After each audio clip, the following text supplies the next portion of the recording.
ইসলামী আন্দোলনের জন্য বাংলাদেশে একটা ওমর দরকার। এই আল্লাহ তোমার কাছে ওমর ভিক্ষা চাই, এই আন্দোলনের একটা ওমর দাও আল্লাহ। 12.5 কোটি মুসলমান কান্দে ইসলামের জন্য আল্লাহ।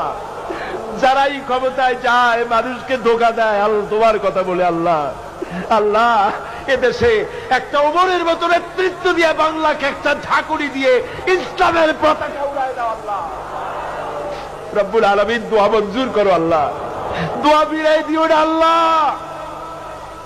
বর্তমান সরকার, রাষ্ট্রপ্রধান, প্রধানমন্ত্রী, মন্ত্রী পরিষদ, সংসদ সদস্য, সেনাবাহিনী, পুলিশ বাহিনী, আনসার বাহিনী, প্রশাসনিক ব্যক্তিবর্গ সকলকে ইসলামের প্রতি মহব্বত তাদের কলিজা ঢুকায় দাও। বাংলাদেশে যত সাংবাদিক আছে সমস্ত সাংবাদিকদেরকে বোঝার তৌফিক দাও ইসলাম